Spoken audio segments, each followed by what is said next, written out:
સમાચાર અંજારથી પ્રાપ્ત થઈ રહ્યા છે। અહીં પણ કુખ્યાતોના જે ગેરકાયદે દબાણો હતા તેને ધ્વંસ કરવામાં આવ્યા છે।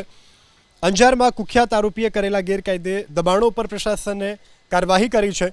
કુખ્યાત આરોપી મુસ્તાક ઉર્ફે મુસિયાએ સરકારી જમીન ઉપર ગેરકાયદે પોતાના અંગત વસવાટની માટે લગભગ 22 લાખથી પણ વધુની કિંમતની જમીન ઉપર દબાણો કર્યા હતા। પોલીસના ચુસ્ત બંદોબસ્તની વચ્ચે સ્થાનિક પ્રશાસને ગેરકાયદે બાંધકામ પર બુલડોઝર ચલાવી અને સરકારી જગ્યા ખુલ્લી કરાવી છે। કુખ્યાત મુસ્તાક ઉર્ફે મુસિયા વિરુદ્ધ હત્યાનો પ્રયાસ, રાયોટિંગ, પ્રોહિબિશન, મારામારી સહિતના અનેક ગંભીર ગુનાઓ નોંધાયેલા છે।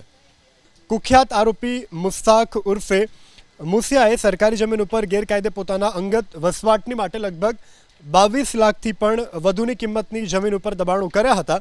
પોલીસના ચુસ્ત બંદોબસ્તની વચ્ચે સ્થાનિક પ્રશાસને ગેરકાયદે બાંધકામ પર બુલડોઝર ચલાવી અને સરકારી જગ્યા ખુલ્લી કરાવી છે। કુખ્યાત મુસ્તાક ઉર્ફે મુસિયા વિરુદ્ધ હત્યાનો પ્રયાસ, રાયોટિંગ, પ્રોહિબિશન, મારામારી સહિતના અનેક ગંભીર ગુનાઓ નોંધાયેલા છે।